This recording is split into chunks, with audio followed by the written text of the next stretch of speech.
The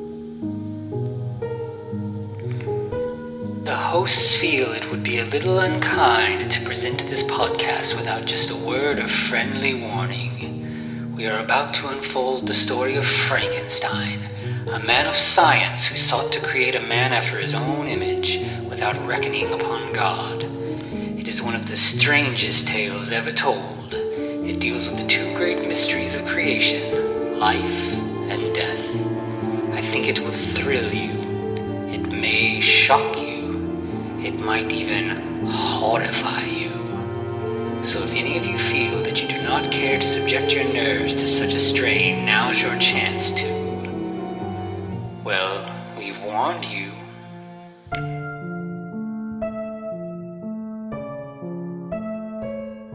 Hello, and welcome once again to the Frankencast. I'm the mad scientist, Anthony Bowman. My pronouns are he, him, and I'm joined as always by...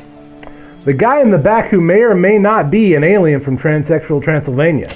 That is Eric Velasquez. My pronouns are also he, him.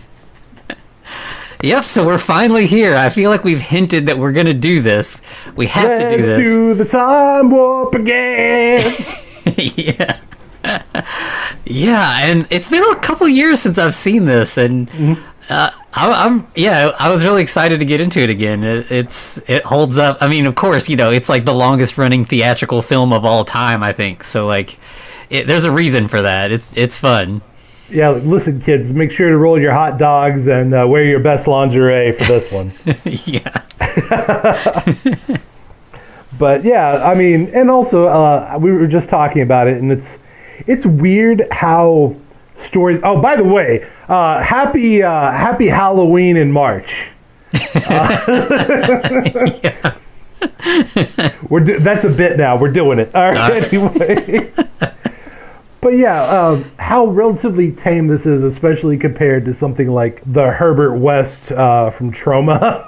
Oh yeah, right. The Reagitator. Yeah. Yeah. That's definitely a more in the vein of this movie that I think this movie is currently. Does that make sense? Yeah. Okay. I know what you mean. Right. Yeah, I mean, this movie, like, it has a reputation as being, like, super edgy, and, like, it definitely has some edgy qualities to it. Mm-hmm. But, yeah, like you said, based on, like, today's standards, it's relatively chaste. Like, there's no nudity in it. There's really no profanity in it. I don't even know if anybody says a curse word in the whole movie. I'm trying to think. Well, damn it. Oh, right, yeah. Damn it, yeah. Get it. Yeah. But yeah, it is also interesting that this movie, like, I don't think I'm spoiling anything by saying this movie considers bisexualism the default. Oh, absolutely, yeah. Which, that's an interesting take. Yeah. Yeah, the world can definitely still benefit from, like, the sexuality that this movie... especially, there's been all this, like, social media sort of backlash lately about sex scenes in movies and how they're unnecessary and don't forward the plot and all this, which is just ridiculous. But, like, this movie definitely flies in the face of any kind of, like, puritanical leanings that America has. Yeah, that's a weird take to me. Like, in some movies, the sex scenes are the point of the movie. Right. And I'm not talking about just porn, Yeah, like, yeah. It's like someone's committing adultery, Well, I guess we don't have to see it, but how weird and lame is it? Like, oh, they had sex. Okay? Yeah. Especially if that's one of the main plot points of the movie, is that's what sets everything into motion. Yeah, absolutely. I mean, this movie's there are a couple of sex scenes in this, and they're very important to the plot. Yeah, also, we're going to go ahead and put a content warning here. Frankenstein does some not cool things. Absolutely. Across the board. Doesn't discriminate, but still not cool. Yeah. Yep, we'll definitely be talking about that here shortly. Mm-hmm. So let's kick off with one of the badassedest songs, science fiction double feature. Yeah, this isn't the most iconic song from this, but it's hands down my favorite. I love this song so much. It's so good because it's kind of a love letter to like to our kind of people, right? Oh, yeah, absolutely. It's like the weird esoteric nerds that like all this old, like Hollywood kind of stuff. It's, I mean... it is like absolutely filled with references to, you know, Fay Wray and Claude Rains and King Kong and RKO Pictures. And, I mean, it's just so much good stuff. Oh, yeah. And I do like how we have Janet listed specifically as the heroine and Brad as the hero. Mm-hmm. Which, I guess. The protagonist, sure. Yeah, the way that the credits are listed, like, sort of like archetypally is pretty cool. Yeah, we have a criminologist. So, I have, like, the Blu-ray of this from, like, the 35th anniversary that's got all kinds of, like, weird sort of special features and stuff. Do you know about the alternate black and white opening to this? I didn't know about that. Tell me about it. Tell me more. It's the weirdest thing. So, like, you know, when I went to press play on it, it was like, you know, do you want to watch the original version or the alternate black and white opening? And I was like, well, I'm obviously going to watch both. I got to, like, see what's going on. So the alternate black and white opening is literally the exact same movie, but the first, like, 25 minutes of the movie are in black and white, literally until the chorus kicks in on the time warp. When he kicks open the door and there's like the big party of people, it suddenly goes color. Okay. One, that sounds really cool. Two, I feel like you're missing a lot. Like, this is not a sexual thing that I'm saying. Don't take it as that. It's probably going to sound that way. But, like, when you're missing the colored lips of Patricia Quinn, who plays Magenta, singing or lip syncing to what's his name? The riffraff is. I probably should have Richard O'Brien. Yes, thank you. I knew it was N. O'Brien, but yeah, with his vocals over top, like I feel like that color. If you don't have that, you're missing something. But I think the black and white would be perfect for everything up until the time warp. After that. Yeah, I had the exact same feeling where it was like all of the footage with Brad and Janet would have been fine black and white, but yeah, the lips at the begining in black and white, it did not work for me. Right. You could barely even see the lips because they were so dark gray against the black background that it was mostly just like the teeth. Right. And yeah, it was distracting. And that's another iconic thing is the lips. Like you see those everywhere, right? Yeah. Yeah, and so then I guess once the credits end, we cut to there's like a little country church wedding. We meet Brad and Janet. They're not actually being married. They're guests at some friend's wedding. Yeah, I caught that Betty was the bride. I didn't catch the groom's name. Yeah, like they're literally just in this scene for a couple seconds. They're basically extras. Right, effectively. They're just a higher level of extra, right? And also in the background, we have Tim Curry, Richard O'Brien, and Patricia Quinn. I love that Tim Curry's pulling double duty as like a vicar / priest character that says nothing. And then, of course, you do have Riff Raff. Now, it takes a minute, but did you notice they were kind of smirking at each other? Like, this is Frankenfurter's other job, and Riff Raff's other job, and Magenta's other job. Yeah, I mean that would make sense. Like, I mean they're aliens, they're doing weird stuff. Like, but like also, you know, Riff Raff and Magenta, they're the husband and wife from the American Gothic painting, right? Which we will later see in the, you know, but like, yeah, he's got the pitchfork and she's got her hair up in a bun and everything. So we're kind of definitely poking fun at like Americana. Here's your funny little reference for that. Everyone thinks it's a husband and wife. No, it's a father and daughter. What? Yeah. Interesting. Yep. And everyone's like, no, I think it was the artist and his daughter. Okay. Let me double check that. Yeah, I mean, they just both look so old. I just never really thought about it as anything other than that. And that's the thing. But, of course, you know, his daughter. Yeah, Grant Wood was the artist. Yes, his spinster daughter. Often mistakenly assumed to be his wife. Yep. We're an educational show. Learning something with you today. Right. See, for every piece of misinformation I give one piece of actual information. That's funny because, there's also some weird sort of relationship with confusion between Magenta and yeah, because they definitely seem to have like a physical loving type relationship, but they also explicitly say that they're brother and sister. It's a very Lannister type thing, right? Right. They are brother and sister, but they also get down. Yeah. So yeah, at the end of the wedding, of course, Janet catches the bouquet, and then there's kind of like discussion, like, oh, you're going to be next now. Mm-hmm. Okay, so I do have to say, this is a very like the conversation that Brad has with his friend. It's very much of like he would rather be Betty. Brad would rather be Betty and spend time with his friend. Yeah. But it's like this goes on, and he talks himself into being straight with Janet. Right. Yeah, there's definitely some like hesitation, like when this leads into like the first like big musical number with the cast, Damn It, Janet, where Brad like exclaims his love for Janet, but at the beginning of it there's a lot of like you can tell he's not ready to say it, like it's damn it, Janet, I love you. It's he's like, unfortunately, I have to say I love you. Yeah. It feels like he's like afraid of commitment, or afraid of committing to this kind of relationship. Yeah. At least. Yeah, very much so. Or that was my read about it too. And of course, I love the fact that halfway through the song, we have Magenta Riff Raff, and was it Columbia, the other girl that was there?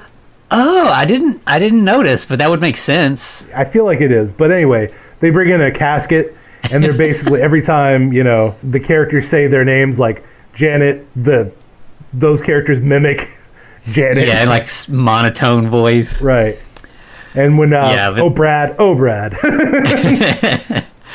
Yeah, and it's kind of it's like the church finished the wedding and immediately has to move into a funeral, but also there's like the metaphor there of like, you get married and that's the death of your single life or your other life or whatever. So it is pretty funny that, because like Brad and Janet are sort of mimicking a wedding, like they're dancing and doing sort of poses like as if they're getting married, and then the coffin gets dragged in the background. Right. And I do like how I don't like it, but it's definitely a statement that Janet is like, oh boy, Betty must be so happy that she's going to be a stay-at-home wife now. She won't have to do anything. Which that's Janet's definitely like a parody of that kind of American womanhood that from the time period, at least until she's not. Yeah, exactly. Which like I know that's like, I mean that's intentional. She's specifically playing off of like those expectations and those stereotypes. Right. So yeah, after Damn It, Janet, we meet our sort of narrator character known as the criminologist, who even calls to the suspicious looking caretaker. Yeah. It's like he knows. We know. Yeah. Okay. Yeah. And so he's just this guy who's like in a, very, posh study with like a globe in the corner and, all hardwood and leather and dark and everything. And he, pulls out his big binder of the statements that everyone made after the fact. Mm-hmm. Yeah. Which the ending kind of lampshades that a bit. It's like, did they? Right. Yeah, like his purpose, I mean, like he exists to be a narrator, but like if you start to really interrogate how he fits into the story, it kind of unravels pretty quickly. Right. If you look at it too long, it just falls apart. Yeah. But he even tells us it was a dark and stormy night when they were driving, and their spare was a bit flat. We kind of like mentioned this when we did the Monster Mash episode a while back, but like this scene and the Monster Mash, like they're identical. Like you got a couple in a car, they get a flat tire in the rain, and they have to get out, and they can't fix it, so they got to find a nearby house to try to make a call, and all of that. Yeah, suspicious butler, everything. See, that's why it's like, oh, Monster Mash is basically just a clean riff on Rocky Horror, right? Yeah. Absolutely. while they're driving, it is worth noting that on the radio it's playing Nixon's resignation speech. Which, that's a wild one. Okay. Yeah, it feels like that's, again, like, Nixon was part of this sort of, like, conservative idea of America, and then his reputation got tarnished and all that, and, like, it feels like that's a big turning point in American history and politics, and, that this movie is definitely, like, reminding you that, like, things can change like that. Right, exactly. The way you look at things doesn't always stay the same, Yeah. So, yeah, as they approach the house, Janet sings this short song that's just over at the Frankenstein place. Well, also, let's like, as they're backing up and the tire explodes, Brad's like, hey, there was a castle a while back that I don't think we saw. It's just called out. And, like, Janet's like, oh, I'll go with you because you never know. There might be another beautiful woman there. Ha-ha, surprise. Right.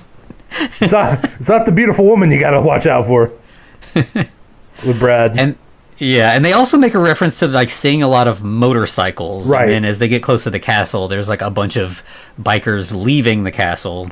Right. Which will play into something a little later as well. Yeah, I feel like that's a reference as well. Those biker types, they're dangerous and weird. Yeah. So when they get to the castle door, like, they're getting ready to knock, and we get another little scene with the criminologist where he's like, the Brad and Janet, they found a house, so now they were safe. Or were they? Dun, dun, dun. Yeah. So, yeah, they knock at the door. Riff Raff answers. He's, the Igor for this movie. Right. Very smarmy, very British. Mr. O'Brien here, he's just smirking his way through this movie. Yeah. He's like, I can't believe they paid me to make this thing. It was a weird Broadway thing. We should mention he is the writer of he wrote this play, wrote all the songs, all the music.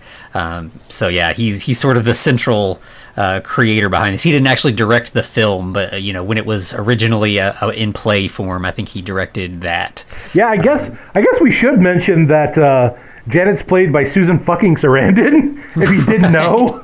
Yeah. I mean, and if you're a fan of, like, other weird movies, you would know that Barry Bostwick plays Brad Majors. And a guy famous for playing sticks in the mud. Yeah. Like, that is his archetype. He has always been the dad character. Which, I'm sure he is kind of wild on because he plays that character so well. And then, of course, Tim Curry needs no introduction, but we'll give him one anyway.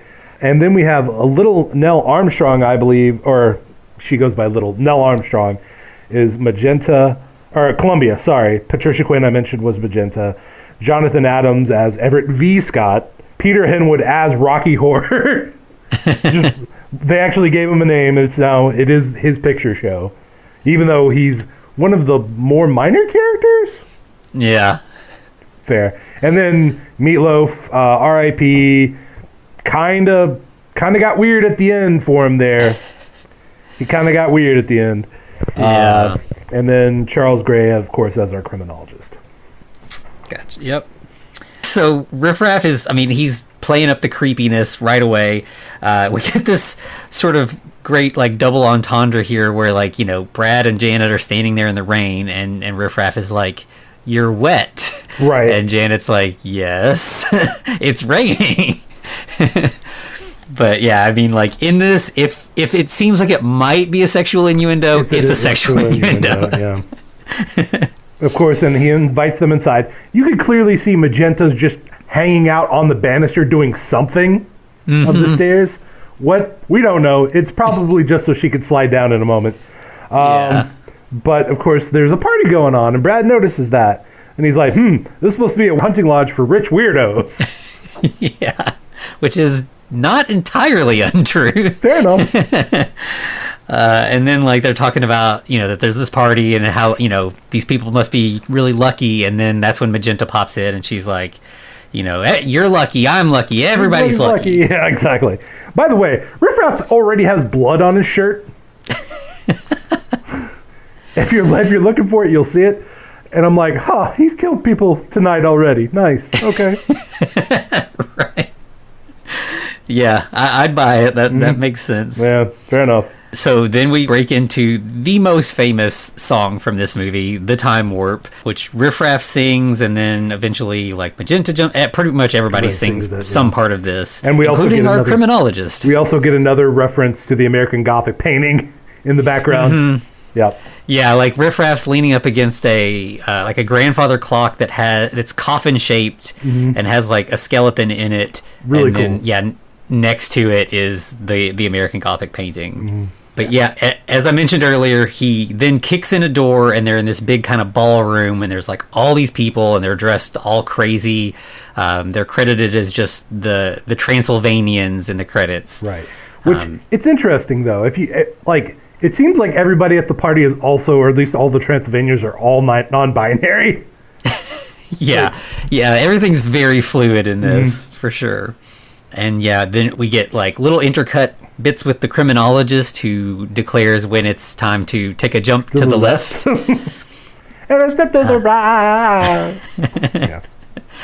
Yeah, I mean, this song is it's so good. It's so much fun. If you can, there's a reason not that sing it, then you are a stronger person than me. Yeah. And then in the middle of it, we meet sort of our last cast member we haven't met yet, like important cast member, Columbia, who is very non-binary. You know, she's got like a pink pixie cut and wears like a sequined suit. And she's like up on a piano, sings her verse, and then jumps down and does like a tap number. And the whole time, Brad and Janet are looking more and more uncomfortable and kind of like backing up slowly, trying to get out of the room. Right, exactly. I think that this is their awakening, right? To their inner feelings. But, we get that. That's a nice song. But as they back up, they kind of go almost to an elevator that's just sitting in the room randomly. And it starts lowering. And after a while, we're introduced to the true star of the show. Yeah. In comes Tim Curry as Dr. Frankenfurter singing another. Yeah, I mean, I feel like really all of the songs in this are pretty iconic, but this is probably the next biggest one after Time Warp, which is Sweet Transvestite from Transsexual Transylvania. Just using all that trans. That's fair. And yeah, this song, I mean, like, he's just basically seducing the camera and everybody in the room. Everybody, this is a very seductive song. Frank exists for all people, and all people apparently exist for Frank. Yeah. He's definitely putting the pan in pansexual. Absolutely, yes. And this is, of course, the song that has the really, really famous line of the, I see you shiver with anticipation. I love it. Yeah, it's so good. I noticed he, like, partway through the song, doesn't he promise to get them a satanic mechanic? Yeah. I'd never noticed that line before. Yeah, that's one of the, because, I mean, they never do even try to get a mechanic, satanic or otherwise. Right. And then I think he also somewhere in there says something about, like, he's been obsessed with making a man. Yeah. Which obviously will, that's why we're talking about this. This is the Frankenstein angle here. Yeah, it just took him 7 days, though, to do that. Right. But yeah, so when he ends that song, he wants to show them something up in the lab, but first they should get out of their wet clothes. And, in most stories like this, it'd be like, we've got some clothes for you, we'll put them on the beds, send you up to the room. But here, Magenta and Columbia just undress Brad and Janet right there in the hall in front of everybody. Right. And this is when their full awakening comes into full bloom, because you see Brad is like, oh, hey. And Janet's kind of like, oh, never knew I had these feelings before. Or at least on their faces, that's what they're portraying. Yeah, there's definitely, like, this is like square America being exposed to, like, free love, and it's definitely like they're a little afraid, but they're a little interested, and that kind of carries as we go. Like, the ratio there will change over time. Yep, there will be a shift. So then they head up the elevator after Frankenfurter. Brad is just in, like, tighty whities, and Janet is in a bra and, like, a little slip. Yep. But when they do get upstairs, Frankenfurter is like he gives them little like robes and is like, so you don't feel so vulnerable. Mm-hmm. And Brad's like, at this point, Brad is like, all right, you need to tell us what's going on and what we can do. He's trying to assert his dominance. And of course Frank's like, I kind of dig that. I like what you're saying here. I like how you're saying. Exactly. And also in this scene, so, earlier Frankenfurter is wearing like a corset and like a garter and everything, but now he's wearing a lab coat, but it kind of looks like a dress. Like it's buttoned all the way down, like past the knees, and he's wearing like a pearl necklace, like a, old-timey housewife necklace. And the lab coat also has a pink triangle on it, which is, now is just like an iconic queer symbol, but, specifically became that because the Nazis used it to mark gay people during the Holocaust. There were the yellow stars for the Jews and the pink triangles for the gays and lesbians. Yeah. Bastards, anyway. Yeah. But yeah, it feels like that's an intentional use of that. The symbol was already sort of reclaimed. Kind of an early taking it back, kind of, or not. Yeah. Absolutely. And so, he wants to, Frankenfurter wants to show them his creation. His breakthrough in biochemical research. Yeah, he says he's discovered the secret spark of life. And then we have Magenta and Columbia, who pull back a curtain, which reveals something else underneath another curtain. Right. They then also uncover. And we get this like big tank of water with a, floating bandaged person inside. Of course, we get a nice little drum roll first, though, Yeah. Frankenfurter goes up onto like a platform behind the tank, and this sort of contraption comes down from the ceiling that is... it's kind of looks like a transformer, not the robot, but the electrical transformer. Yeah, but it's on like a some sort of cable that lowers down, but then it has like little. It's like vials of paint basically around the rim of it that then drizzle various colored liquids into the water. Yeah, I put down that he was playing the food color dispenser because that's what he's doing. Pretty much, yeah. And so this is a weird thing that I spent a bunch of time in the past past week or so trying to research and kept hitting roadblocks. But so as that liquid disperses into the water, it then becomes like a prismatic effect where it's layered and it's just, a rainbow. It looks like a giant rainbow flag on the side of this tank.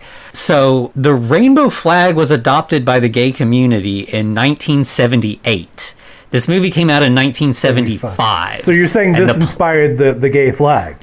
I mean, so I did. That's what I did research, and the gay flag was sort of commissioned by Harvey Milk. There was an artist friend he had in San Francisco, and he said that he chose the rainbow flag because he'd seen hippies use it, and it seemed like it was just about diversity.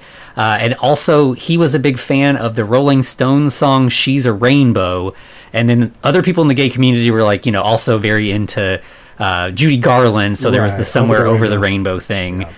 But I can't find any tie between the LGBTQ flag and this rainbow pattern here in this movie. But considering how gay this movie is, it has to be connected somehow. And I mean, I did research. I checked with various gay history nerds I know. Nobody could find anything. So if anybody knows, please tell me, because it's been an obsession for me the past few days. It had to be in the gay zeitgeist, It just eventually filtered into actual action and representation. That's kind of what I think, is that it was officially adopted in 78, but it was being used in small pockets before that. That's my theory, but I couldn't find anything to confirm that. Yeah. All right, let us know if you find out. That'll be interesting. Yeah. So once we get the rainbow effect, then the creature wakes up. We don't really have lightning in this. It's just that liquid sort of somehow brings him to life. There is a little bit of electricity, but we don't get the big, lightning strikes and all that. Yeah, we basically get Frank calling for the sonic oscillator and Riff Raff just doing general science switches. Like he cranks a valve, he hits a switch or two, hits a button, and then boom, Rock. There's no big hullabaloo like we normally have. It's just, hey, we've got a guy standing up in a bunch of bandages.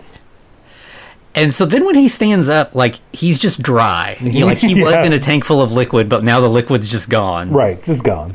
And he stands up all covered in bandages, and, Riff Raff removes the head bandages in, like, one big piece. So now we've got him, like, bandaged from the neck down, but we get to see that he's this sort of, like, tan, blonde sort of... Yeah. He grabs onto that contraption that was dripping the colored liquid, and it starts going up in the ceiling, and so now he's, like, hanging from it, and he sings the song, The Sword of Damocles. Which is interesting. He's like, I already feel doom. Something bad's going to happen tonight, even though I don't know what tonight is.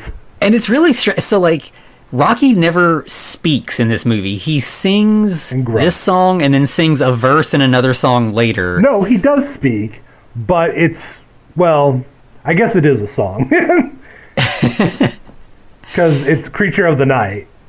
Yeah. He does kind of sings the line Creature of the Night in that. Mm-hmm. But it's interesting that, like, he kind of grunts once or twice, in non-song parts.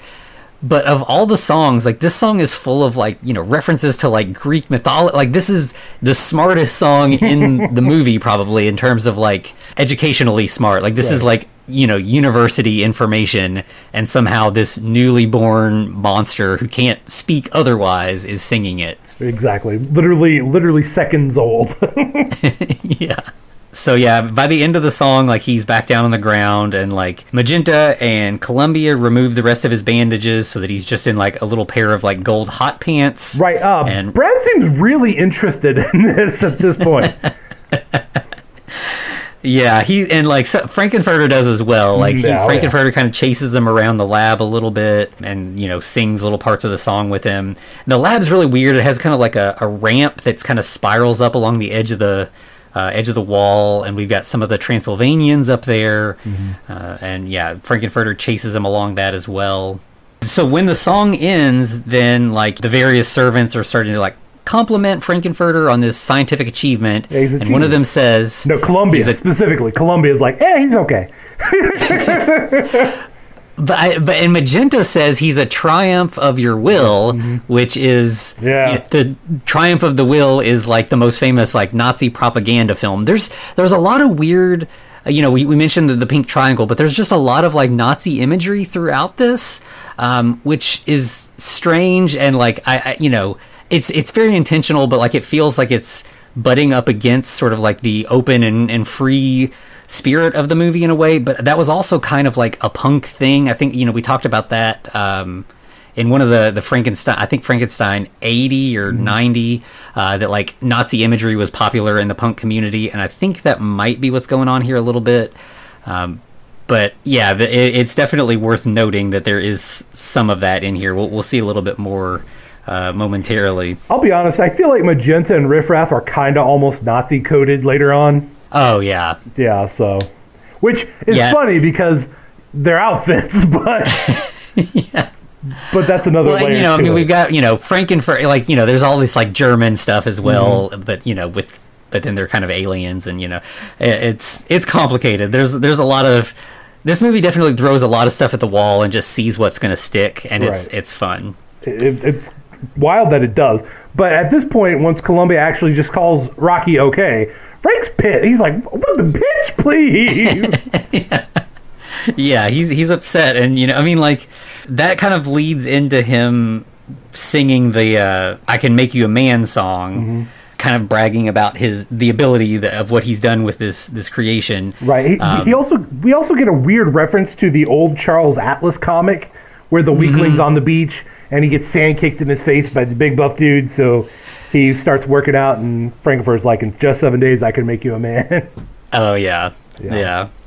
And, not to, like, continue to harp on the Nazi stuff, but, like, I mean, Rocky is the Ubermensch. Like, he is, like, a perfectly blonde, mm-hmm. Muscle guy, blue eyes and everything. Oh, and there was something I noticed this time that I'd never noticed before, and, like, did some research. So in this scene you can't see it because he's wearing the long dress thing, but earlier you can see on Frankenfurter's thigh he has the number 4711 tattooed on his thigh. And so I was like, is that a Nazi thing? Like, I mean, usually numbers are on like the forearm. That was like a thing. Yeah, it sounds like a Nazi thing. So 4711 though is a specific number. It's a perfume that is like famous for being a unisex perfume that both Hitler wore and was also very popular with the gay community in the 70s and 80s. So that's very there's funny. A lot going on with that number. That's funny. Yeah. And also there's is it actual fact or is it just like a rumor that Hitler also liked to do a little bit of cross-dressing? Yeah, I don't know. I have heard stuff about that. I'm not sure if that's just like, a thing that people have started rumors to kind of diminish him or if it's reality, but yeah. We're blowing this whole thing open, guys. We're getting deep. Yeah, there's so much weird stuff in here. There's just so many threads that you just kind of want to pull on. Fair enough. But somehow they hit something related to a deep freeze, and it starts thawing out somebody. Yeah. So that's the songs in this are they come really quick from one to the next. So I Can Make You a Man ends, and then we have a motorcycle burst through this door. Yeah, the deep freeze you're talking about, and we've got a sort of frozen zombie motorcyclist. It's Eddie. Meatloaf. Yeah, Meatloaf. Yeah. And he immediately bursts into another song, Hot Patootie, Bless My Soul. Right. Which that's another good one. But it is a very, very Meatloaf song. Yeah. Oh yeah. And I think this might be a song that Richard O'Brien just already had written and was like, well, I'm not using this for anything else. I'll just throw it in this movie or in this play. Mm-hmm. And because it doesn't really have anything to do with the plot. It's just a song about how rock and roll is great. Yep. Pretty much that's it. Yeah. Pretty much the general vibe at the time. Rock and roll's awesome. Yeah. Okay. So Eddie, he's, he just looks like a biker. He's got the, leather vest, the old school kind of biker helmet, mm-hmm. A bunch of rings and tattoos. One of the rings also is an iron cross, which is a Nazi symbol that bikers kind of co-opted eventually. But it's there. So there's another little thing. But hey, at least he has scars like an actual Frankenstein. Yeah. He's got a big cut across his forehead. Mm-hmm. And, we'll eventually find out what the deal with that is. Yep. It takes a while, though. Yeah, I know, right? Almost right at the end of the damn movie. It's kind of referenced throughout the whole thing that's what happened, but yeah. Yeah. And so pretty much as soon as he comes in and sings, Columbia kind of falls in love with him. Or is in love with him and just actually acts on it. Yeah. Then, of course, Frankenfurter attacks him with a pickaxe and kills him, and Columbia, is upset and screams and cries. You just don't upstage Frankenfurter, okay? Right. You don't just... And he says it was a mercy killing. Right. And one other, one small thing that... So, the name Columbia, mm-hmm. Do you know, so Columbia is... You know how there's Rule Britannia, and it's the Britannia's the personification of the British Empire. Columbia is the American version, which is why Washington D.C. is the District of Columbia. So you have statues of this woman that is Columbia. I played BioShock Infinite. Okay, I know what's going on.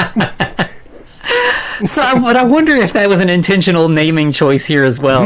I don't know, but in this scene particular, if we're thinking of Eddie as having this Nazi ring and Columbia falling in love, it feels pointing at how America has a sort of weird relationship with fascism. Yeah, it's getting weirder. Sure is. Yep. Yeah. So once Frankenfurter kills Eddie, we also get Rocky seems a little upset by this as well, which I feel is sort of telegraphing what the scar on Eddie's forehead is. Mm-hmm. That Rocky may feel some sort of connection to Eddie. Yeah, it's they share a heart or maybe a brain. I don't know. But anyway, hey, at least now we know that Janet is in fact a Muscle fan when she said earlier she was not. because oh yeah, I forgot that. Yeah, Janet does say something about where she's like, I don't like muscles. They're not that good. Yeah, Frankenfurter asks, and yeah, she's like, I don't like that guys with that many muscles, and it definitely reads like I need to comfort Brad in this moment and not admit how I'm attracted to Rocky. Yeah, pretty much. And Frank's getting a little grinding up on Rocky there on that elevator. Yeah, they head away to the bridal suite, to Frankenfurter's room, and we get like the bridal march, the wedding song as they leave. And then we get another scene with the criminologist. Okay, he has a copy of the Weird Fantasy comic on his ledger. Oh, really? Yeah, if you look at it, yeah. I'm like, why? Okay, Richard O'Brien. you're living in our world, man. Okay. And he says something about how basically reality is an illusion, and if that's the case, then sure, Brad and Janet are safe because nothing's real and everyone's safe. But if reality is real, if what we're seeing actually happened, then they may still be in great danger. Yeah. What? My man, we're assuming the suspension of disbelief. We're assuming this is real. Come on. Yeah. Don't just call attention to it. And he's kind of, he's the narrator, but for the most part, his narration is not helpful. He doesn't actually move the story along. Usually a narrator's we need to just tell you something so that we don't have to show it. Mm-hmm. But he just jumps in with nonsense and philosophizing and stuff, which is, it's hilarious. It's just a great interruption to the story instead of furthering the story. Well, it's also it's a riff on a trope, right? You have the narrator who's basically just telling you what you've just watched. Yeah. Or about to watch, yeah. So then we cut back to the party sort of breaking up as everybody heads to their separate rooms. Yeah, everybody's going night-night, but they have to go to bed in their own room. They can't have a shared room.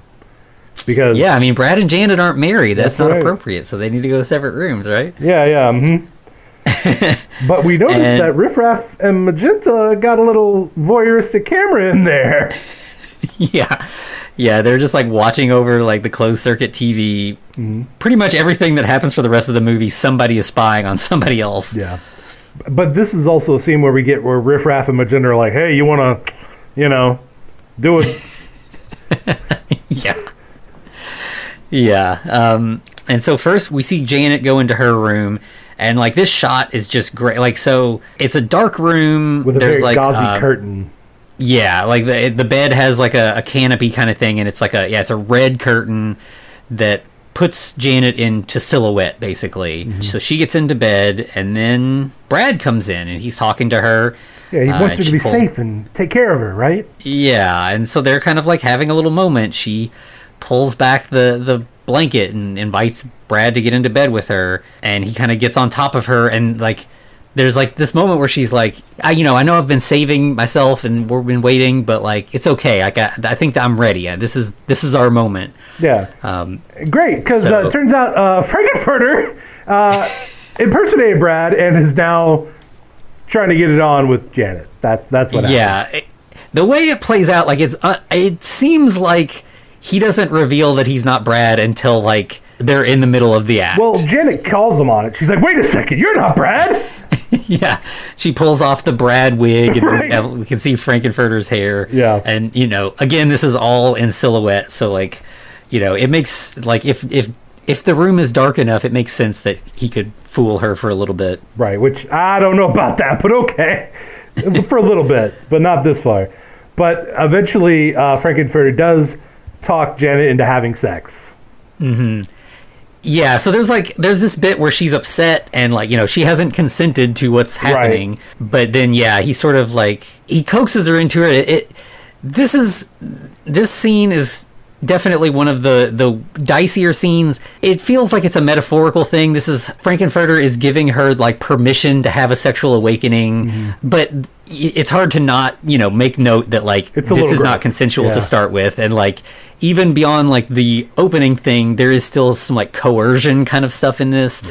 And so it is worth mentioning, but I feel like this is it's definitely tongue-in-cheek, and it's along the lines of like people who have like consensual, non-consensual fantasies and stuff. Like it's about giving up control and letting someone allow you to be the sexual being that you really want to be but are afraid to be. Right. So there's a lot of layers going on here. Yeah. I mean, initially it seems kind of gross, but then she's like, fine, whatever.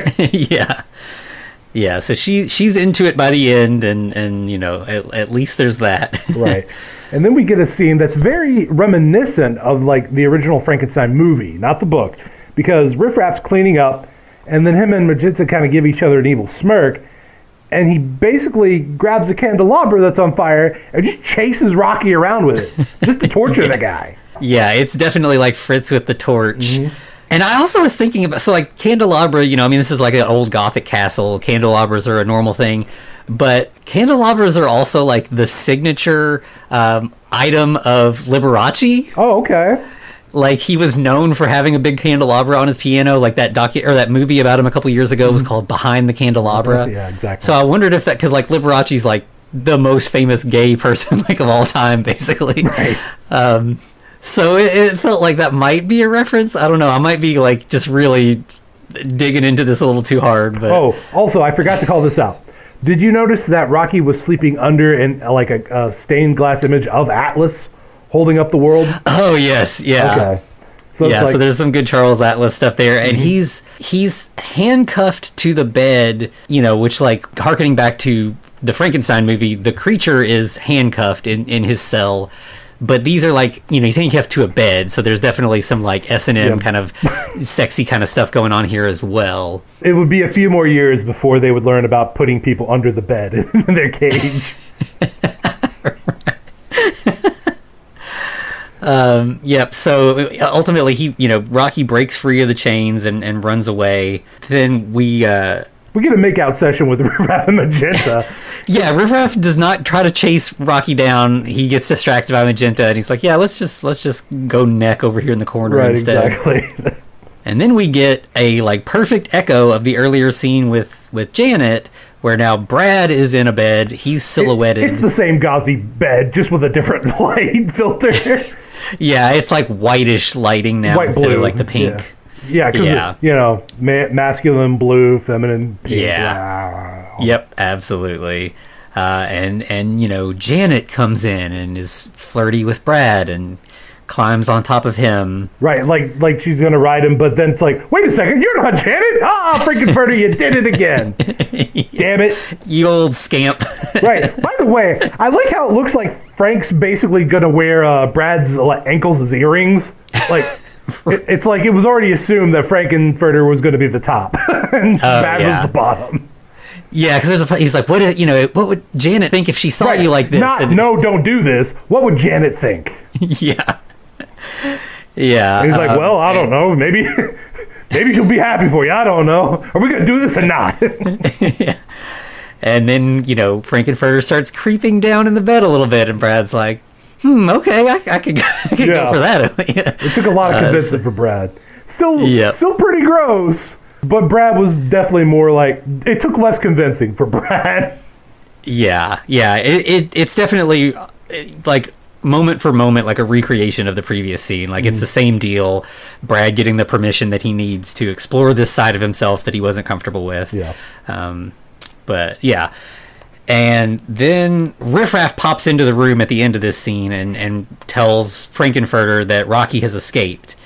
Right. And Frankenfurter yells, "Coming!" Yeah. Yeah. If it sounds like it's a sexual innuendo, it definitely is. Sexual, innuendo. And so then we see Janet just wandering the castle by herself, and she's feeling a little bit of a regret, like this is one of those things where, sometimes if you're in the heat of the moment, you might do something and then regret the way this is going to affect your relationship with your partner. Right. Oh, we didn't mention that Rocky was just being randomly chased by dogs a little bit earlier, just like a second ago. Right. Oh, right. Yeah. Yeah, it's definitely like a release the hounds kind of thing. Right, but it's Riff Raff doing it. Riff Raff's like, I'm going to fuck everything up. Yeah. Riff Raff is like that perfect evil sidekick who's actually like pulling the strings more than you think as the movie goes on. Damn it, he's the Starscream. Anyway.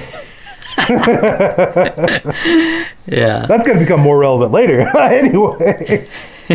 But yeah, so Janet comes up. She hears like some, not moaning, but like whining or whimpering.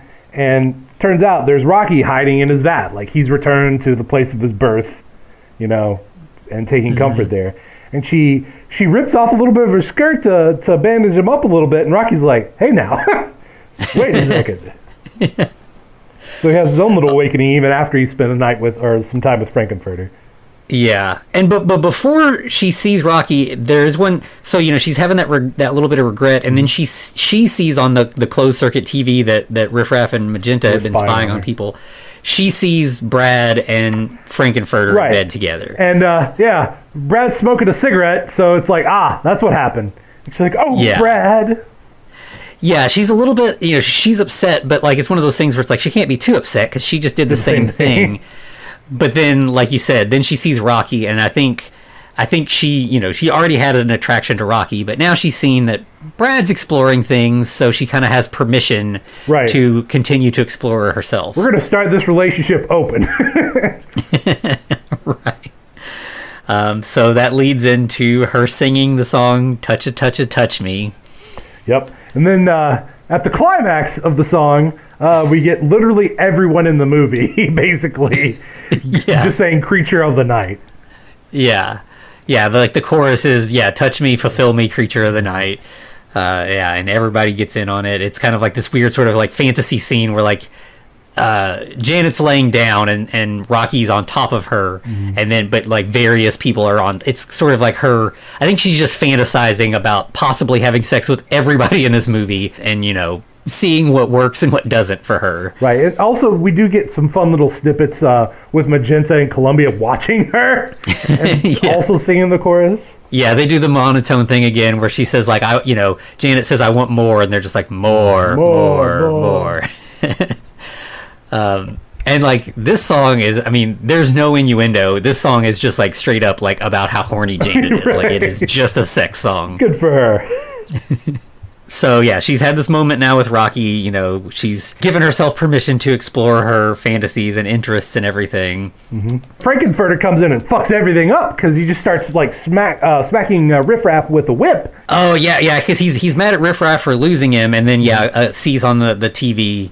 And he's like, okay, you know, so he's mad at Rocky for cheating on him with Janet, even though he's been sleeping with everybody else in the castle too. Yeah, exactly. So also on the monitor, they see that there's a visitor at the door. It's Dr. Everett Scott. We haven't mentioned him, but he's been like in the background, like, or at least talked about several times. Brad's mentioned his old friend, Dr. Scott. Right, exactly. And we find out that he's Brad's old high school science teacher, but they've like became friends after Brad graduated. Was it high school or college? I guess it could have been either one. I think he said high school, which seemed weirder because college would be like, okay, that maybe makes sense. They could kind of be peers. Right. But at some point, he left the teaching world and started working for the FBI investigating UFOs. Which is weird, but here's another weird thing. Riff Raff calls him, hey, you know this Earthling? Wait, I mean, other human? Oh, we know. He's an alien, damn it. Yeah, and as soon as, like, Frankenfurter sees Dr. Scott, he's like... This motherfucker. Yeah, and when Brad admits to knowing him, he's like, why are you here, Brad? Like, what led you to my castle? Right. He's starting to think that everybody here is a spy, that they're all out to get him. Mm-hmm. Right now we have Dr. Scott in the Zen room. Yeah, they see him, he's like, oh, he's in the Zen room, and so then Frankenfurter throws a switch on the like his super powerful magnet. Yeah. This amazing magnet. And so Scott is a wheelchair user, and so the magnet just like gets a hold of him and just wheels him through the castle and bursts through the wall into the lab where they all are. And of course we get a great line of, "Great Scott!" Yeah, and Scott's like, well, at last we meet. Oh, Brad, what are you doing here? That's strange. Right, is this where we get the Brad, Scott, Janet, Rocky? Okay. Yeah, because at that point, Janet pops up. Her and Rocky were having sex in the tank. Right. So now Brad sees that Janet has slept with Rocky, and then it's this scene where everybody says everybody else's name about 3 or 4 times each. Like, it's one of those jokes where it's like, it's funny, and then it gets a little old, and then it gets funny again because it went past the threshold. It's pretty great. I think that at that point, Magenta appears and says that dinner is ready. So everybody's going to head to. Well, she says specifically, dinner is prepared. We got to be weird about it, You can't just say dinner is ready. She bangs a gong because you have to. Right. And so then, they all sit down to dinner, and it's like very awkward. Nobody's talking. They bring out this big turkey, and Frankenfurter has an electric knife that he's carving it up with. Okay, can we talk about how Magenta thought it was cool just to wear like literally a nightie and like a thong to present food to people? I mean, listen, there are establishments for that, sure. Yeah, she kind of wears variations of maid costumes throughout, but this is like, the French maid costume you get at the adult bookstore kind of thing. Yeah. Like, not really a functioning maid costume in any sense of the word. And she's serving food, man. Right. So Magenta and Riff Raff are serving wine, pouring drinks as Frankenfurter cuts up the turkey. By the way, the electric carving knife is amazing because that is a definite like late 70s, or through the 80s thing, right? Yeah. Because there's no point for it. It's an absolutely pointless invention that was everywhere. Yeah, they're terrible. Yeah. But also, did you notice that every person had their own like individualized glass, like that they drank? I did notice they weren't matching, but I didn't really like make the connection that they were specific. I don't know what the meanings behind them are, but like Rocky just got a mason jar. Okay. Okay. Then I think Dr. Scott got a stein, which is a reference to something later. And then Brad has a coffee cup, and I forget what Janet had, but and then of course Frankenfurter has the big fancy champagne glass. Yeah. Okay. That's. It's like their personality in glass form, I guess. Yeah. Yeah. That feels like that's definitely an intentional move there. We find out that Dr. Scott is curious about his nephew Eddie, and Columbia keeps wanting to like say something to tell Dr. Scott some stuff about Eddie. Right. And Frankenfurter just turns on the carving knife and waves it at her. Yeah. It's like, and it's like both a threat and also the noise is an interruption to like cover over what she's trying to say. And then we just get Dr. Scott breaking the fourth wall. He just like looks right at the camera and he's like, I know they're a bunch of aliens. Right.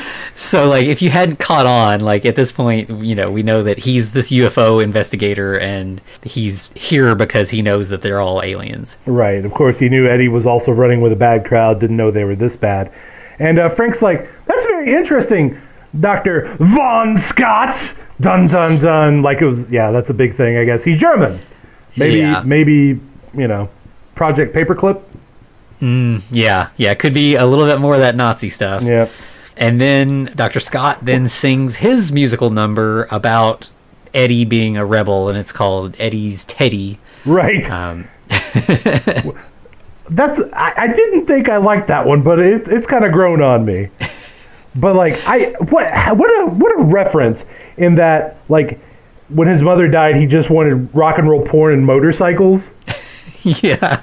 Yeah, like it's just he talks about that he was shooting up junk and he threatened your life with a switchblade knife. Like it's just all the sort of like punk and greaser sort of stereotypes all kind of mixed in together. Right, and he knew when Eddie didn't want his teddy, he was no good, I think is what it is. Yeah. And what is it? Janet says, so sad? Janet says, makes you cry, and then Dr. Scott's like, und I did. Und I did. It's so goofy, I love it. Yeah. So at that point, like after the end of the song, for no particular reason, Frankenfurter just pulls does the whole like tablecloth pull and reveals that they've been eating on top of a glass-topped coffin with Eddie's body inside of it. Yeah, and it's all like rotted and the guts are like hanging out. Like this is this is really the only like gore in the movie, and it's not like really gory or anything, but it's all cheesy. It's all clearly like styrofoam and paint, very bright paint. Oh, absolutely, yeah. Which obviously the reveal of this corpse scares everybody, and people kind of start running off in different directions.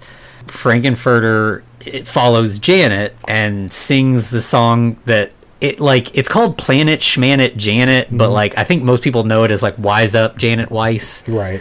Because that's sort of like the big chorus to it. He's mocking her throughout the song, basically. Yeah, I mean, it's you need to listen to what I've got to say. Like you're just learning about yourself, but I'm the one who can kind of like there's a part where he says like your apple pie don't taste too nice. Right. Well, that's not an innuendo. Yeah, apple pie being like this sort of like American tradition kind of thing, but then obviously pie being an innuendo. There's stuff going on there.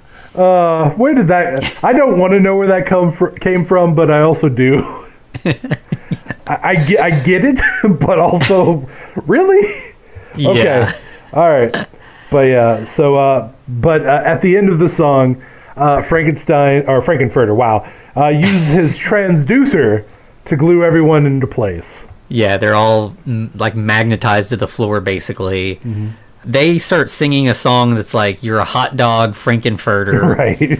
Which, as you, that's the scene where you throw the hot dogs if you go see it at the midnight showings. In the midst of that song, he ups the ante by throwing the Medusa device switch. Right. And by the way, Brad is like, "I'm going to fight you, Frankenfurter." And he's like, "Are you now?" Click.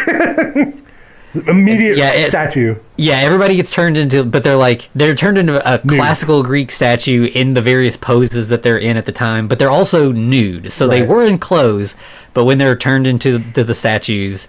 Poor Brad. I'm sorry, man. Life ain't fair sometimes. Yeah, so it's like, and he does them one at a time. So it's like Brad, and I think then Janet, and then Scott, and then finally Columbia appears and starts like yelling at Frankenfurter that like he chews people up and spits them out, that she used to love him and he used to love Eddie, and now he's taking advantage of everybody. Well, she's got to go. Yep, so then he turns her into a statue as well. Well, and for good measure, because Rocky is just posing. He's got to become a statue. What is that pose? It's not the thinker. It's where, like the athlete getting ready to throw the discus. You know what I'm talking about? Yeah. I know there are plenty of statues in that pose. I'm not sure if there's a name for it or not, but yeah, it's like the one arm under the chin and the other kind of behind the back, and sort of like twisting to show off the back muscles and everything. Yeah, it's basically a Charles Atlas pose. Maybe that's exactly what it is. I don't know. Yeah, it could be. And it is worth noting that like throughout Frankenfurter's lab, there's a lot of other classical statues that they've just been there this whole time, and so now it's like, those are probably people as well. Right. People who pissed off Frankenfurter. And that he didn't just bother killing like he did with Eddie. Right. Yeah, so at that point, Frankenfurter looks at the camera then and says, like, it's not easy having a good time. Right. Like, it's so hard to be me after I've just, turned everybody around me into statues. And this is where he finally reveals that Eddie and Rocky shared half of the same brain. So that's why Eddie had a scar. He cut open Eddie's head, took out half of his brain, and put it in Rocky. And we officially get that Riff Raff and Magenta are brother and sister specifically. So it's like, that's Squicky. Okay, gotcha. Yeah. At the very end, he's like, okay, they're ready for the floor show. Yeah. And then we get the criminologist again, and he's like, he says something about, Brad and Janet they tasted the forbidden fruit, which, obviously being like having sex with Frankenfurter, but obviously that's a biblical reference, which made me think like, if you get like the forbidden fruit of the Bible, and then you've got like, Sodom and Gomorrah is sort of like the biblical, that's where all the gay bashing verses come from that people throw around. Yeah. And take out context and use. Yeah, exactly. And you had the, Lot's wife, as they're leaving the town, God punishes her by turning her into a pillar of salt. So felt like that's the statue kind of thing there. But then, as you said, we go to the floor show. Right, and I do like how the criminologist says, and what diabolical plan is this floor show? Right. And the diabolical plan is that Frankenfurter has like dressed everybody up in Frankenfurter costumes, pretty much. Like, they're all in corsets and, you know, like lacy underwear and garter belts. And they also all have weird face paint. Yeah. That feels very kind of like hippie-ish, like kind of Godspell or something. Yeah, it's like almost vaudeville, I think. That kind of thing. It's like an oval, like a white oval, sort of like around the central part of the face, but everybody has like a different color sort of border, right? Like specific to them. And then he unmedusas each person sort of like one at a time, so that they can each sing a verse of different songs. Starting with Columbia, who, if you're observant, she definitely bounces out of the costume a couple times. So. If you're looking for that, I guess. I don't know. I was just like, oh, those are boobs just flopping around out of the costume. Okay, she didn't have tape. Gotcha. And this song is one of the ones that does kind of forward the plot a little bit more than most. Mm-hmm. So like Columbia talks about how, like, you know, she was a big fan of Frankenfurter to begin with.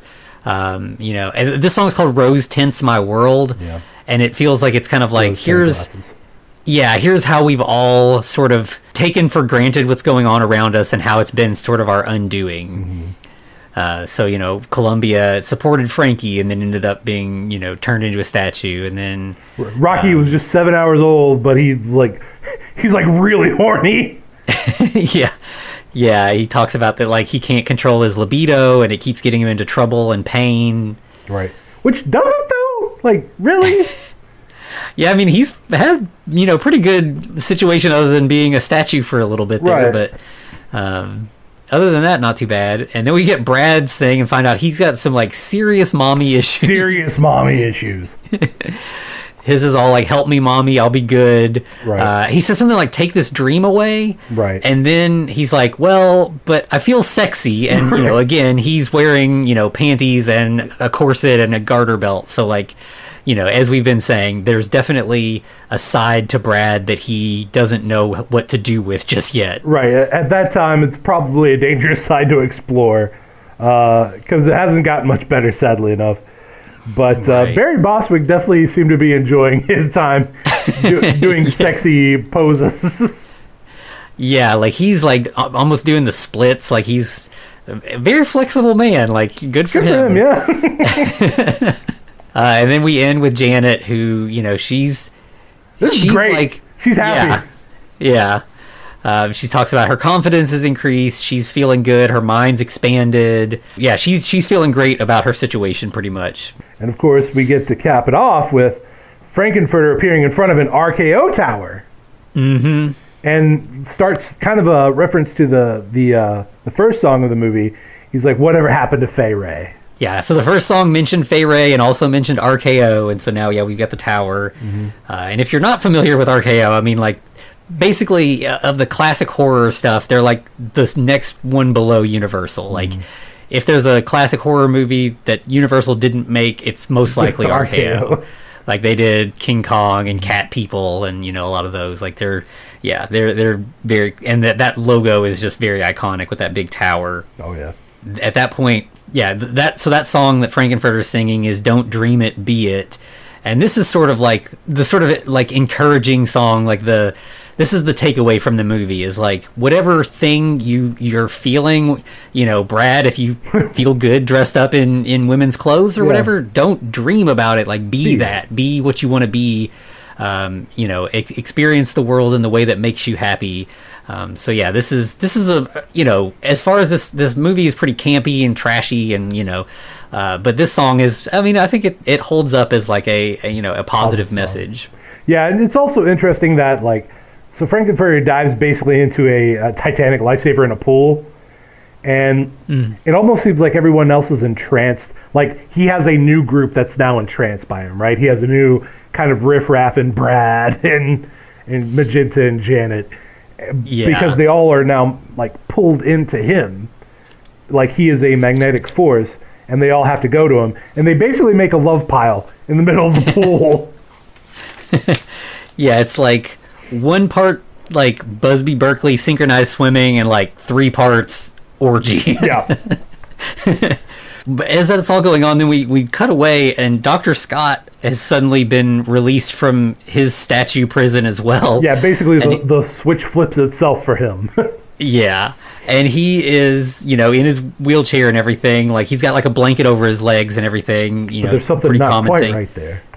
Yeah, and so then he like pulls the blanket back and he's wearing high heels and like fishnet stockings. Right. And is able to like move his legs around now. Like, he has control over his legs. Yeah. And of course, now he wants to get in the fuck pile. Yeah. So the Don't Dream It Be It song pretty much rolls right into the next song, which is called Wild and Untamed Thing, which is another sort of just like old school rock and roll kind of song. Mm-hmm. But yeah, this is, very like, again, it's just sort of like embracing like hedonism and like living life to the fullest and everything. And of course, we get a wonderful scene of Dr. Scott clapping his legs. Yeah. And that song is sort of like abruptly ended by Riff Raff, who appears to tell Frankenfurter that his mission has been a failure and it's all over. We're to return to Transylvania. Yeah, it's time to, you're my prisoner and we're going to return to Transylvania with the transit beam. Right. And of course, Magenta looks like the bride. Mm-hmm. Yeah, she's got the big teased out Bride of Frankenstein hair with the lightning bolts on the side, and the gun that Riff Raff is holding is shaped like a pitchfork to kind of nod back to him being dressed up like the farmer from American Gothic at the beginning. But now he's got a weird top knot. The weirdest top knot I've ever seen. Yeah, and they're dressed in like the most like 50s sci-fi alien costumes. It's like they're bright, they're silver spandex. They have big shoulder pad. It's like the shoulder things that like the Green Ranger wore in Power Rangers, It's basically that, real pointy shoulder pads. But also they're wearing lingerie as well at the bottom, because you got to in this movie, I guess. Yeah, of course. Yeah.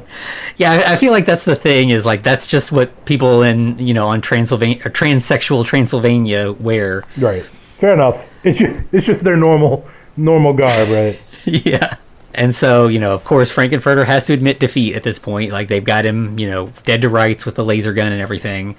So he sings his song, I'm Going Home. Right. Of course, he wants to come again and stay, which is it's an innuendo, yeah. Yeah, absolutely. Yeah. This is like the most melancholy song in the movie. Like, he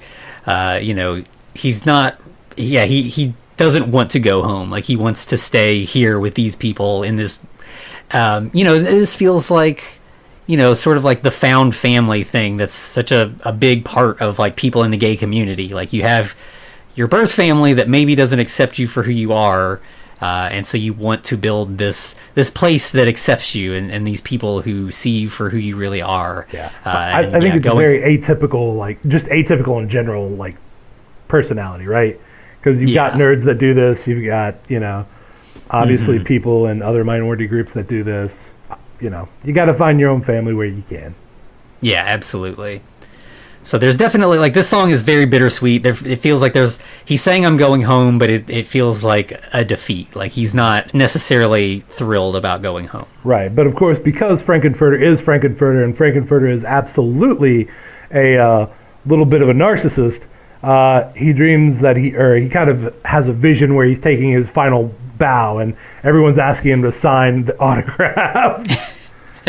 Yeah, there's a part where he lays down on the stage, and like there's a single spotlight on him. It feels like a Judy Garland performance or something. At that point, Riff Raff, as the song ends, Riff Raff's like, "No, you're not going home." I said, "We're going back to Transylvania, but we're gonna kill you first." Right. Magenta and we're going home. You've got to be punished for your crimes. And then we get Brad, surprisingly, is like, what did he do? What crimes are you talking about? And considering that Brad has seen Frankenfurter seduce his fiance and seduce him, and they know he killed Eddie. They saw that happen. Right. But I think by this point, this family has, like you said, Brad and Janet are becoming the new Riff Raff and Magenta. They're part of this now. Mm-hmm. And, so Brad is defending Frankenfurter. Right. And, of course, another weird Nazi thing is Riff Raff's like, no, we're protecting society from Frankenfurter. His degeneracy has gone too far. Yeah, exactly. He's getting ready to zap Frankenfurter, and then Columbia rushes in to try to save him.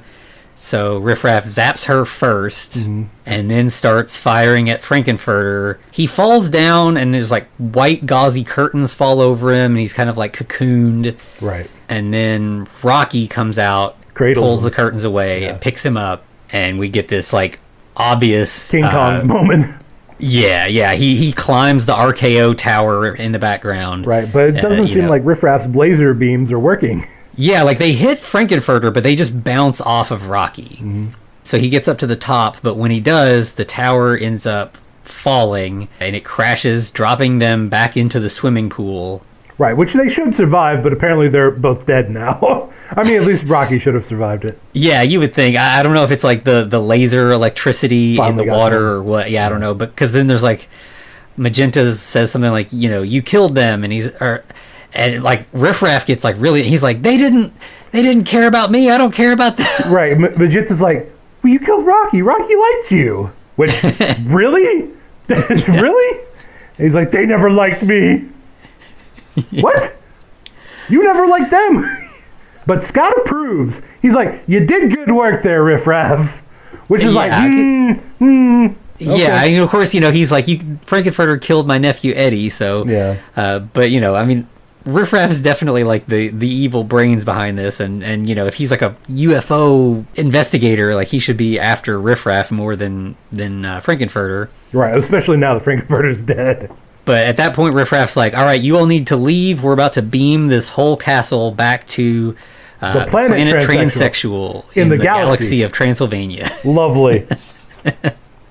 I mean, at least we know now, right? Yeah. And of course, Riffraff and Magenta are ready to do their final romantic.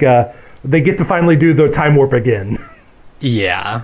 And it seems like doing the time warp is the way that, like, that's what causes the castle to blast off into space. Right. So, it's like, oh, we're just going to, like, teleport the castle. No, we see it lift off its foundations. Yeah. But there's a bunch of smoke everywhere. Then we get, like, Brad walking or crawling around on the ground covered in soot. So it's like, oh, well, everyone is doing that, basically. We get Janet. We get Dr. Scott, like, crawling over to them. And then it's like they're all dead now. Did they die, or did they just pass out? What happened? Yeah, there's like smoke around them. They sing this song that's like a really brief little song that's called Superheroes that I think was not in the original American version. They cut out this song just for time and because it's just like a bummer and it's not really, doesn't really further anything. Yeah. Yeah. But they're just like talking about just that they're all bleeding out here on the, in the grass. And then the final thing is we get the criminologist who says, and crawling on the planet's face, some insects called the human race, lost in time and lost in space and meaning. And he walks out, and we get basically the globe, the little globe he has is glowing as he turns off the lights and shuts the door. Yeah. And then we get the cast, or the pictures of all the cast in their like happy early form. Yeah, the classic like freeze frame credits thing. Exactly. And we get like a reprise of science fiction double feature that has like very melancholy. Yeah, and it like describes what happened at the end of the movie. It's it says like Frank has built and lost his creature, darkness has conquered Brad and Janet. So yeah, it's a definitely a sad ending to the story. Right, and of course we get a warning at the end of the film, like an actual like scrawled in blood, warning the depictions of anyone living or dead in this picture purely coincidence. It's like, oh, that was a campy little reference. I know that was done a lot, but it felt like a campy reference there, or maybe I'm putting something on it. I don't know. But hell of a movie. Yeah, absolutely. It's fantastic. As far as like things that started out as musicals, from the stage that were then turned into a movie, I don't know that any have been as successful as this. Right. Where in terms of like success in the beginning, it definitely found the cult that it was looking for. Yeah. It's definitely, I think it really does hold like a record as being like the longest continually running film in history because it's just stayed going in midnight showings all these years. But they just managed to bring that stage show to to the silver screen so well, like, with the sets and everything. Like, they really built onto this world, and I think that they, like, over time they were able to really sort of refine things. Like, I've never seen it on stage, but I know over time there were songs that were removed, and songs like, I think the Time Warp, they actually wrote that backstage, like, in between showings. Like, wow. It wasn't in the original version, and they, like, made that one up, and it's like, God, I can't imagine the Time Warp not being in this story. That's a crime. Yeah, but so it's like, it's almost like a Frankenstein monster of its own. Like, it's been sort of chopped up and re-put together so many times over in different ways until they found just the right way to bring it to the world. Heck yeah. So, yeah, very cool. Yep, and it has a lot of staying power, as you mentioned, so... And I think the reason, I think it's good. It's a good musical. It's a good story. It's fun. But I think, all the things we were talking about, all of the weirdos and freaks of the time. Yeah. It's all these queer characters who are accepting one another. We've got all these songs about accepting yourself and, learning to embrace your desires, even if maybe society doesn't approve of them. Mm-hmm. And like that's a message that ever since this movie's existed, and long before, really, but people have needed this message, today just as much as back then. If not, maybe a little bit more so.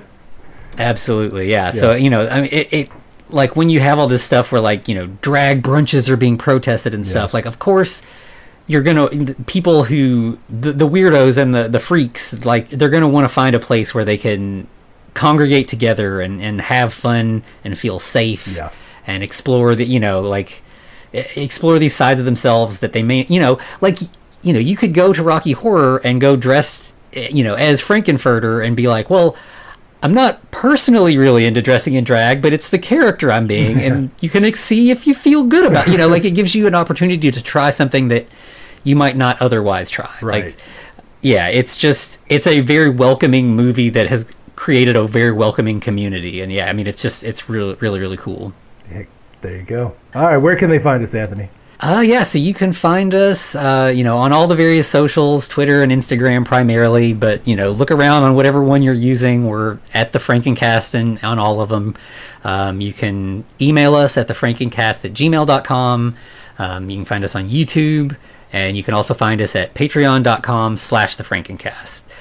We're doing a lot of different stuff over there. We've done a couple of really interesting things recently. We've watched an anime series, and we've had guests on there, doing some different stuff. Like we had the bride last week with us for Brian, or a couple weeks ago for Brian and Charles, and she appears over on Patreon occasionally. And we just lots and lots of monsters. If you enjoyed our monster stuff, we're spending a lot of time with that show. Yep, absolutely.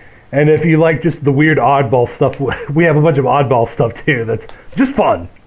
Yeah, fun little one-offs that wouldn't, need a full episode in the main feed, but we can talk about for 20-30 minutes over at Patreon. Yep. So, we would love to have you over there. We have a lot of fun and hope you would too. Yeah.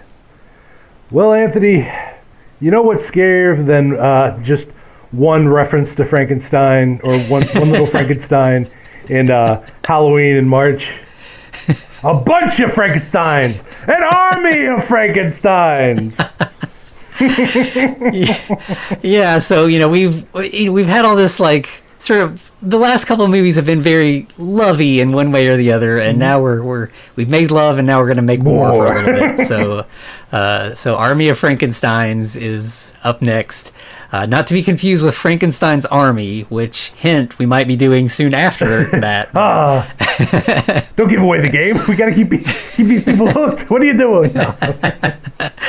So join us next week for Army of Frankensteins. All right, and as always, to be continued. Looks like you survived another episode. The Frankencast is a production of FCR Media. It's hosted by Anthony Bowman and Eric Velasquez. Follow us on Twitter at The Frankencast, or send us a letter at thefrankencast@gmail.com. Our cover art is by Amanda Keller. You can find her at Keller Illustrations on Instagram. Our theme music is by Vivek Abhishek. Thanks for listening.